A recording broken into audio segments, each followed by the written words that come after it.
Howdy, howdy! Howdy! And welcome to But It Was Aliens, the extraterrestrial comedy podcast where we probe real-life alien events to determine whether these real events really did involve aliens. Yes, really. We take it in turns to host, and the co-host has no idea what's coming up each week. This week, I'm hosting, and my name is Kev, and alongside me is Granville Moonwalker. I think you'll find your name is Kevin the Grey Beard. The case we are covering today was recommended to us by Scooby Doinks and Psycho Quack on the Twitter. On the Twitter! Thank you, folks. Psycho Quack. Psycho Quack. Great name. Angry Duck. Great name. You've seen Angry Birds. Now it's time for Angry Ducks. Is that technically not an angry bird? Technically, if you want to be technical about it, What if I do? then it's an angry bird. There you go. Quack, quack. Quackers. Thank you, folks. Anyway, Moonwalker, I'd like to start this one off with a bit of reflection. Remember the dolphin episode? Oh, hold on. Yes? Which dolphin episode? The one where the dolphin humps the people. Okay, remembered. What did we learn in that episode? Dolphins like to hunt people. No matter how cute, lovable, and indeed well-loved an animal is, you just can't trust them. Wild animals. Those dolphins were dastardly. So I ask you, Mr. Moonwalker, what do we know about the common penguin? Someone gonna get humped by a penguin. Happy feet. That ain't the only thing that's happy. We're actually covering Psycho Quack. He's a penguin. I've got this image of this really angry little duck listening to our podcast. Got his phone in one hand, typing up on the Twitter. His tweets are like, quack, quack, quack, quack, quack. I love All that in capitals. It's brilliant. Well, what do we know about penguins? They're black and white. They like to stay together. They can get quite feisty. They're also, I wouldn't say not prone. They do like a joke themselves. It's in the video where the penguin slaps the other one into the hole. Yeah. And Quite rambunctious little fellows, aren't they? you've been reading the dictionary again, sir. I've also seen that video where obviously they collect pebbles to give to their potential they build loved their one. nests. That's They? So it's like a big biggest sign of love, penguin love, to give a really good pebble to another penguin. And then there was others that will come video and of that steal one penguin who couldn't find any, so he went and stole someone else's. But yes, they can. They have wings, but they can't fly. That's going to get you, isn't it? You see all these other birds flying around. You're like, I've got those wings. I can't fly, though. Unless I fall in the water. Technically, do they fly underwater? I'd say that's called swimming, personally, but others would probably argue. I'm going to call it underwater flying. So, Sharks can fly too. I was going to say whales. Do whales swim or fly? You look up and a whale's flying past your head. So, penguin fact, son. Let me tell you, penguins don't cry. They are sexual psychopaths, and they can shoot their poop 4 feet. As in, shoot it. Like, do they aim it? Is there a purpose for it, or does it Shoot just in the happen poop, son. Shoot in the poop. Are you talking They about can in aim the it. water? No, just in general. I mean, it's a pretty random thing. Giant human-sized penguins also once roamed the earth. Imagine that. With that, I suppose I should probably get on to what is the actual episode today. Where does this one begin? Tuscumbia, Missouri. When does this one begin? February the 14th. That's right, Valentine's Day, 1967. Valentine's Day, in general, is a time for sweet, sweet love But Valentine's Day in the 60s, oh my. That type of loving is probably best we don't describe. Suffice to say, everybody was at it, weren't they, Granville? Were they? Well, you were there. Claude Edwards was a 64-year-old farmer. You saying I'm Claude Edwards? You can be Claude if you want to be Claude. Nah, it's okay. This was the 60s. Claude was about 2 years from retirement, but as it was the 60s, Claude was alleged by me to be waking up from a drug-fueled orgy on a bitterly cold morning. Claude's knackers shrivelled as Claude arose with the sun on that bitterly cold Valentine morning. Claude was a simple man, and so after wiping his bits, Claude slapped on his boots with no idea as to what he was about to experience. So, Valentine's Day in 1967. Mm-hmm. Do you reckon that this is the day that the 1967 Shelby GT Mustang was born? That's why it is the most beautiful car in the world. Because it was born on Valentine's Day. I love that you think that cars are born rather than made as well. Son. There's a mummy and a daddy car. This car was born of love. Wasn't made. Birthed by Optimus Prime. Wasn't made. It was born. Love was put into this car. One day, she will be mine. Oh yes, she will be mine. Were you aware that penguins were sexual psychopaths? No. They're horrific. I suppose that would depend on the type of penguin, though, wouldn't it? Because there are some penguins that mate for life, and that's it. Those ones also engage in non-consensual sex. And I'm not making light of that. It's horrid. And they also... How can I put it politely? I can't. They have sex with dead penguins. Yeah. Happy feet, son. I've just ruined everybody's concept of penguins. I'm apologising. Sorry. One of the most beloved animals in the world, and they're disgusted. I definitely cannot call my little niece penguin anymore. Oh, gosh. I'm sorry, I didn't mean to be so blunt, but yeah, I thought that was worth sharing. I did a lot of research on penguins. And to be honest, I'm not really sure why when this episode gets into it, but hey-ho. I need to be clear with you here. Claude was a no-bullshit chap. Salt of the earth. This gentleman did not suffer fools, and he certainly did not believe in aliens. That being said, as Claude walked across the icy sloped track from his home to his barn, Claude noticed that in his east field, every single one of his cattle were all looking in the same direction. Claude followed the cow's line of sight through some trees and realised that something was just casually sat in Claude's field. We have a picture of what Claude was greeted by as he made his morning stroll. If you'd just like to describe what you see here, Mr. Moonwalker. Okay, so what I'm looking at is a giant mushroom. It's a spaceship. That's a giant mushroom. It's a spaceship. Mushroom. Ship. No, just a mushroom.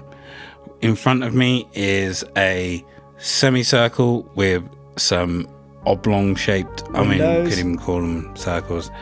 They look like little mushroom spots. There is a stalk and there is the ground that it's come from.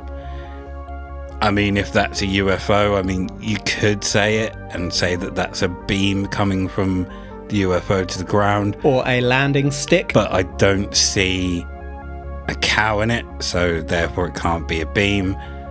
And landing sticks, that would be awful to sit on. I mean, weight distribution alone, those sticks would snap. So you're pointing me towards the UFO that is sat on our desk. That's on a landing stick, almost exactly like what we're looking at. That is not a landing stick. That is a beam coming out to take the cow up. But it still stood on it, because that's not a real beam, obviously. Yeah, but the top of that is not going to be as heavy as it would be here. But it's to scale. That mushroom. Yeah. Mushroom. That looks like a mushroom. Exactly. Mushroom. Mushroom ship. Claude described the object as a massive greyish-green mushroom perched on top of a tube near his barn. Claude, almost on autopilot, walked towards his barn, never once breaking his gaze with the UFO. Claude entered the barn, put down the feeding bucket he'd been holding, and pulled the door closed behind him, slapping that latch down. After making sure the barn was secure, Claude turned back to look at the craft some more through the latched barn doors. The craft was about 70 feet from the barn, behind a couple of wire fences and a bunch of moo-moos. As Claude looked, Claude was greeted by the sight of several small creatures scuttling around beneath the mushroom craft. Claude thought that he was losing his damn marbles. Claude also thought that these creatures were scaring his cows. Meanwhile, no matter what these things were, they were trespassing. Remember, Claude was a no-nonsense SOB. I was about to ask, when he went to his barn, in the didn't break his stride. I was like, he's gonna put the bucket down, he's gonna pull out the 12 gauge, he's going over there. But no, he closed his doors and closed the latch like a little bitch. He was secure in the area. He was being a bitch. Experienced man, secure in the area. Didn't you say you wanted to be him earlier? No. Pretty sure you did. I said, is that me? And you so now it's could you. be. Then I'm walking over, not breaking stride, putting down the bucket, taking out the 12 gauge, strolling over to those motherfuckers, and then not doing any of that and just hiding in the corner and pissing my pants. Screw the moo-moos. Yeah, I'm sorry. The cows would be the last thing that I'll be worried about in that situation.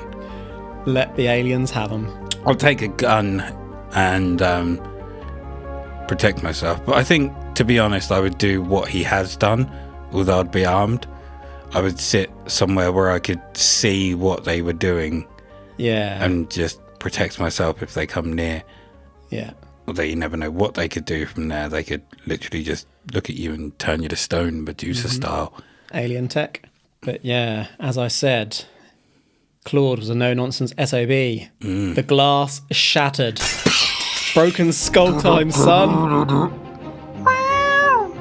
Claude headed back outside. Claude hopped the first fence and noticed that as he neared the second fence, the creatures scuttled around even more, appearing to become even more agitated. Claude could now make out their size. They were shit scared of Claude. They knew he was a tough SOB. They had the glass break. Yeah. They were like, no! These things were about 3 feet tall, with greyish-green skin not dissimilar to their craft.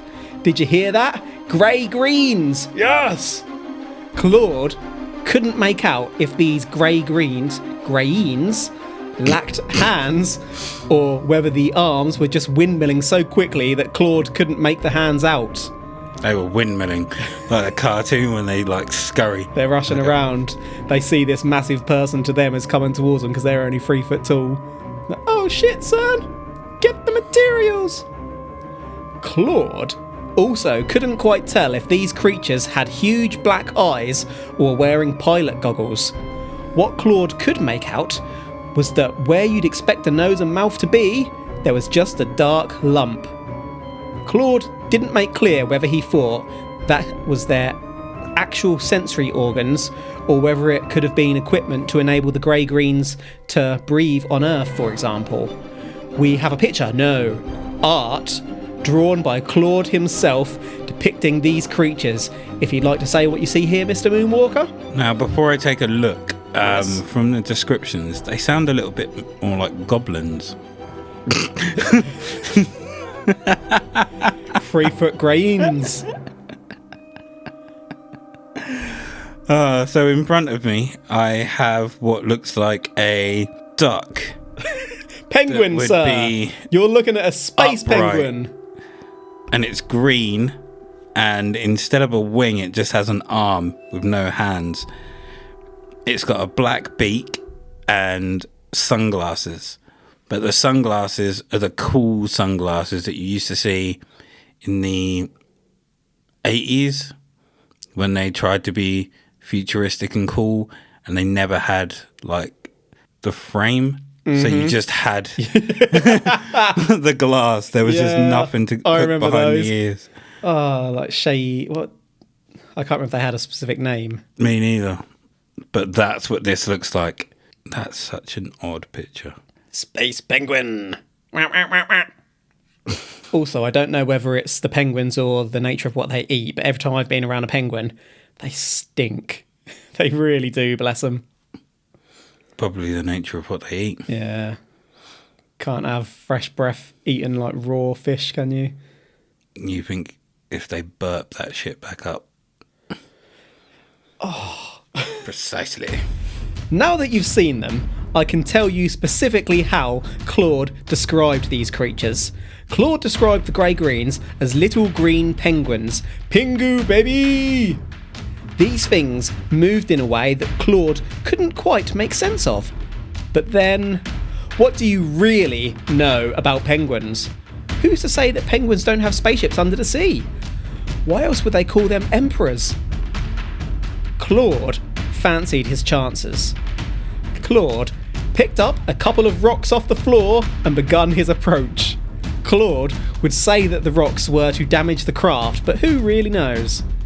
Claude would say in his own words that, "I thought I was going right up to it.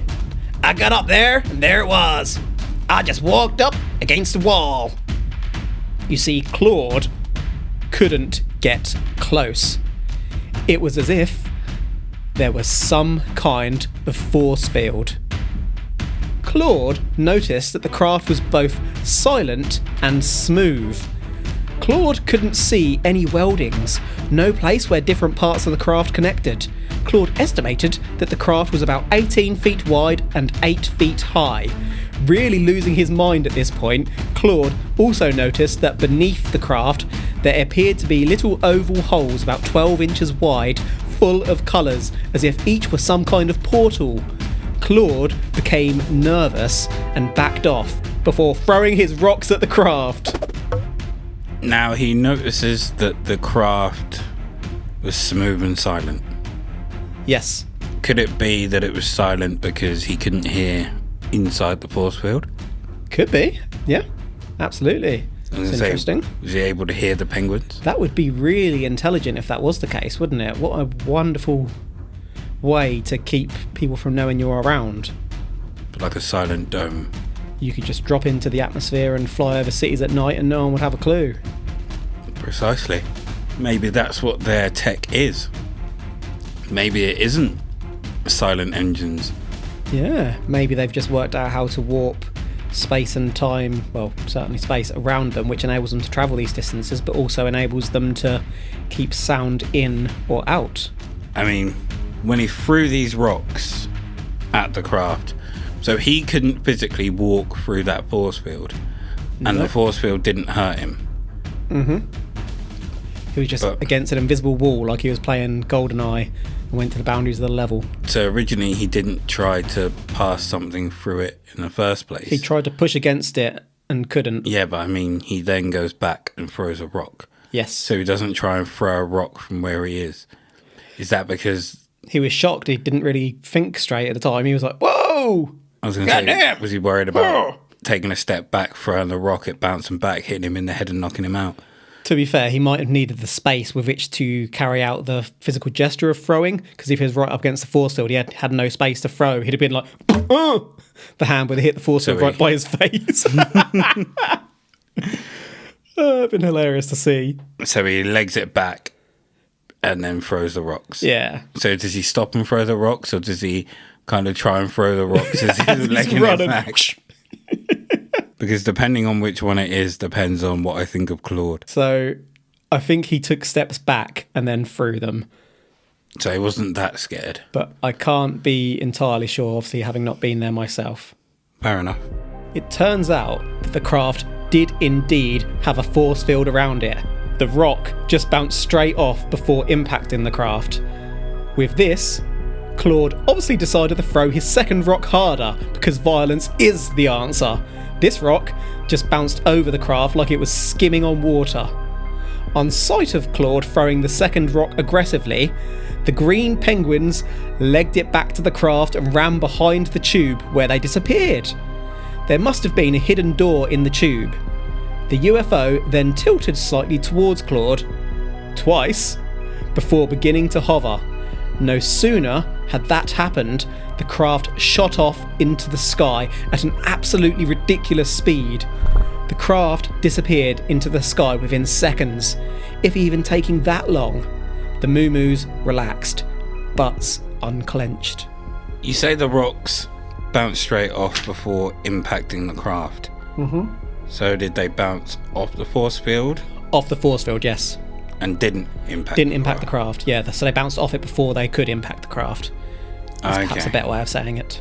Makes more sense. What it sounds like so far is that these beings may have landed and needed to fix their craft, and then whilst they were or collecting samples or doing something, or they saw the cows and thought the cows were the Earth's main population of creatures and were like, who's your leader?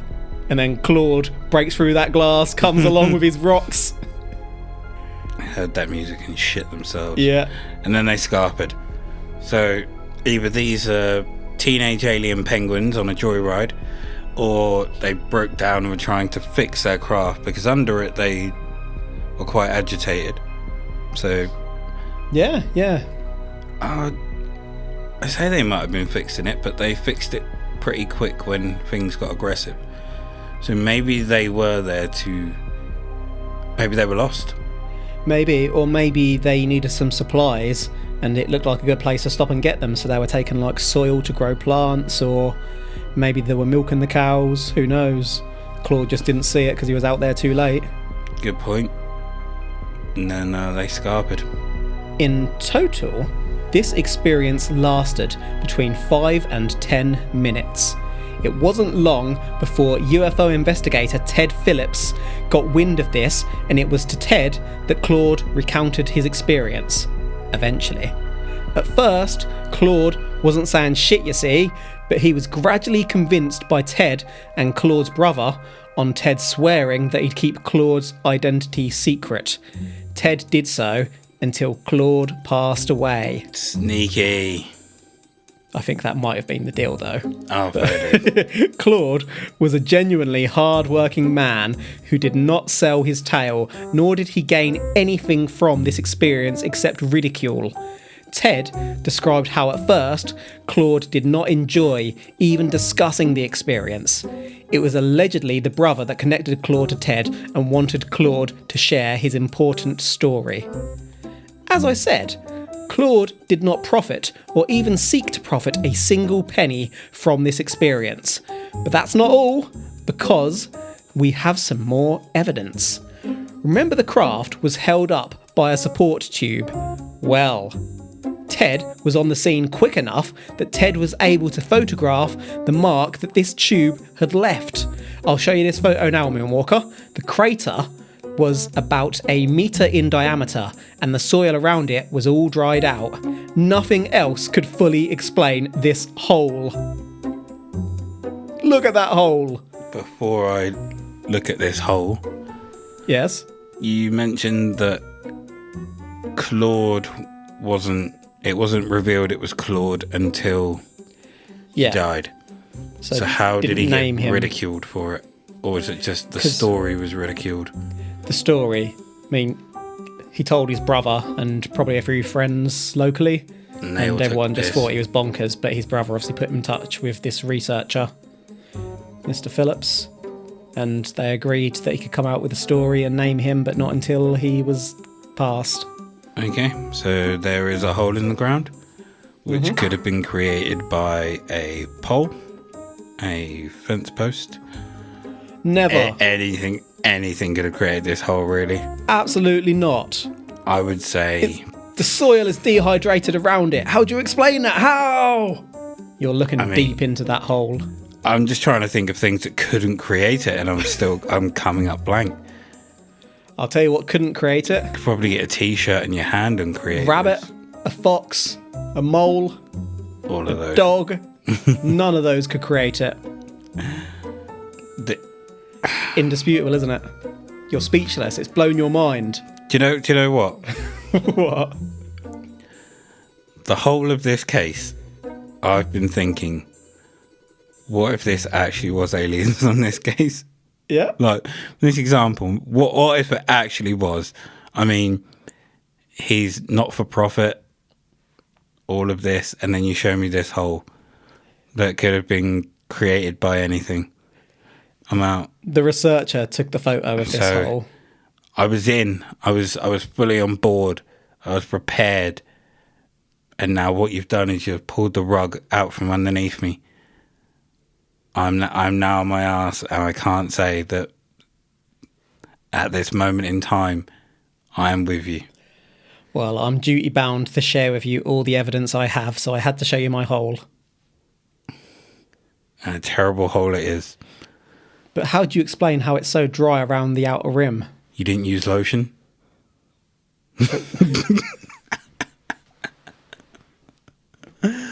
You didn't wipe? Ah. So, that's basically it for this one.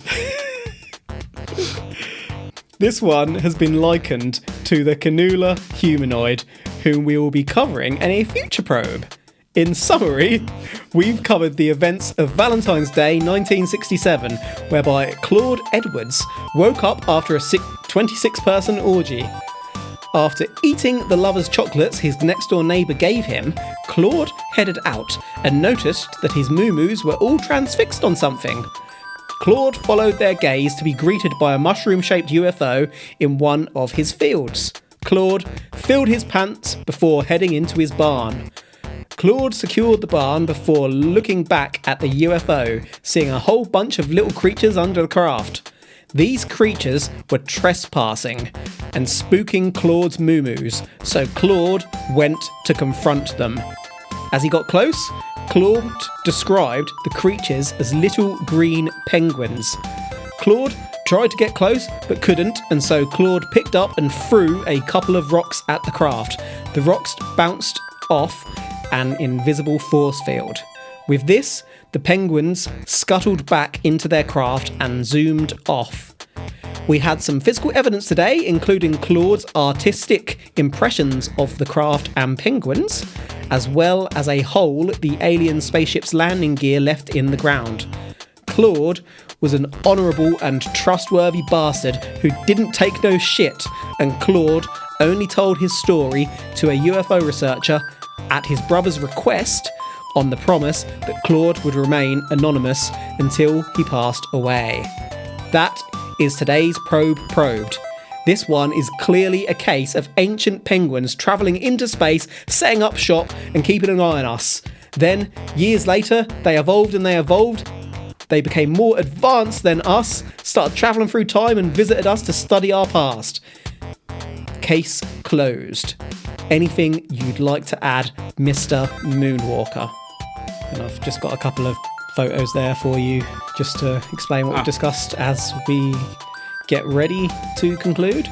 So I take it this is a picture of Claude looking out onto the field where they were looking at the mushroom. Yes. Okay. Then, no. I have nothing else. Nothing to add at all. It's penguins. Yeah, I suppose penguins. I was trying to look at the pictures and see if you could make that out to be any other creature than a penguin, but no. I suppose if you're looking at that, that is a penguin. Or the top half of a duck. Literally from the neck down, with little arms. Arms instead of wings, Stick like an arms. evolved psycho duck. Psycho quack, in fact. That's why they recommended this one. They're prodding us because it's them. So, the cows were only looking in that direction, they didn't react. They were all just stood still looking in that direction. Did they seem like they had their eyes glazed over, like they were in a trance, or were they just Not really acting mentioned. I normal, mean, it's looking that way? unusual for a whole bunch of cows to be completely still, all looking in the same direction. No, you never mentioned they were still. You just said they were looking in the same direction. No, they That's were all different. stood there looking in the same direction, but I don't have anything to say they were in a trance. It was more like they'd all seen the same thing and were like, oh shit. To be fair, I don't even know what I'm trying to get any more out of this. I know exactly where I'm going. Yep, space penguins Green space penguins, of indeed. Tuscumbia. You weren't really one for cartoons back in the day, but I imagine them to be like Captain Bucky O'Hare. Oh yeah, I watched Captain Bucky O'Hare. Yep. These penguins are I pretty used to much like them in Dead-Eye space. Duck. Yeah, he was, Maybe these are dead-eyed ducks. but penguins. Dead-eyed quacks. No, this is not aliens. I haven't asked you to say it yet. You have. Well, I'm going to let you hold off on your conclusion. Give it some time. Marinate. Really think about it. Change your mind. Are you saying that it was aliens? Are you saying that it was space penguins of Tuscumbia, son? This was not space penguins or. Oh, come on. Come on. Have some fun. Could it be that he had some mushrooms off his field that were I mean, it was the hallucinogens? 60s. Yeah. Or maybe even just something LSD. else. And he may not have even taken it knowingly. Could have been laced. That sex orgy with 26 people could have been drug fueled. Precisely. I apologise profusely to the family of this gentleman. Sorry. He's probably married and very honourable with children. But no, it's not aliens, it's not space penguins. I don't really have an idea of where it's from. Is it even a real story? Like, we have a picture of him in his field, but anyone could have put the X on the picture and then made this story. And considering it's only come out that it was him after he died, also makes it a little bit questionable, as in, well, did the brother try and make some money off of his deceased brother once he'd passed? See anything to suggest that, but good question. Did the investigator try and make some money? Or even just another story to add to the stories that he's got to make it seem all the others a little bit more plausible? I don't know. I don't have any more information than what I've shared, unfortunately. I've given you everything. Then my answer is still the same. No, this is not aliens. Yeah, my main sources were Cryptids Fandom and Strangeology.com.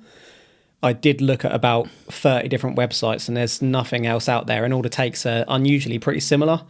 Usually there's different variations, but this is pretty much it, almost exactly as.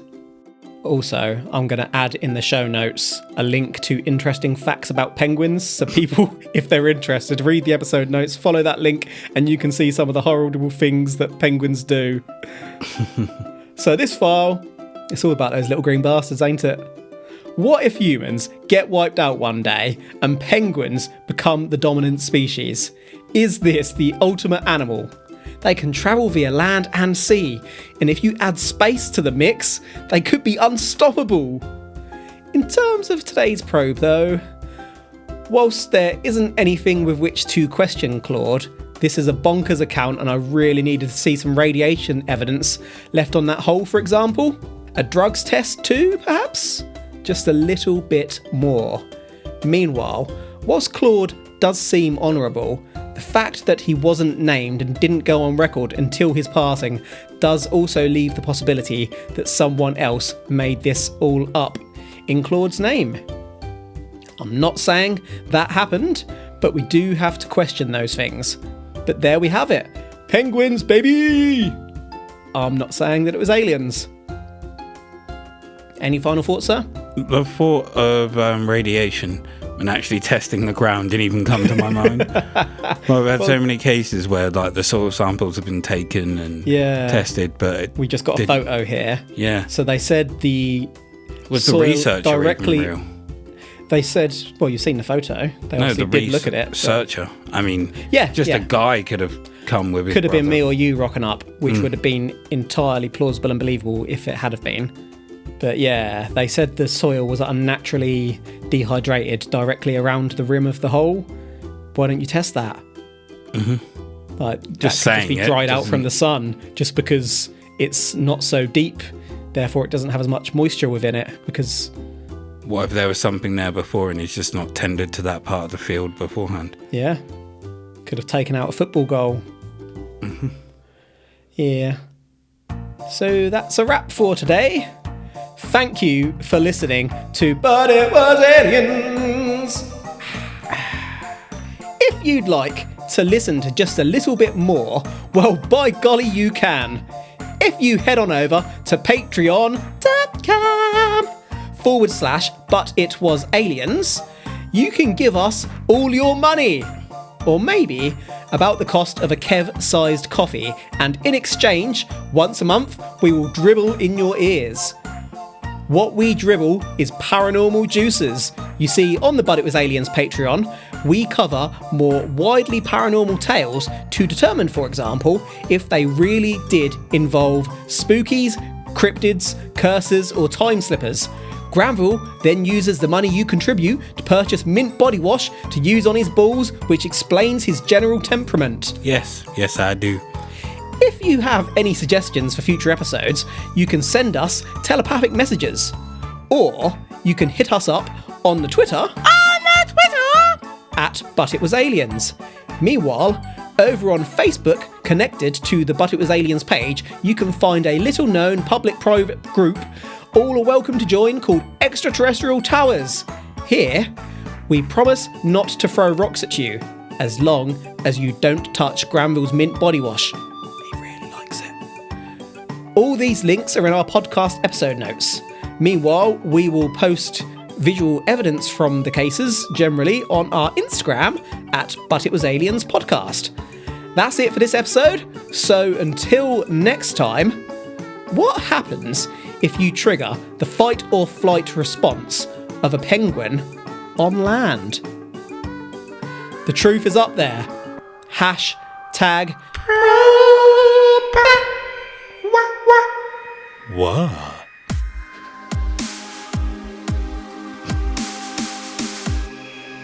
Space penguin.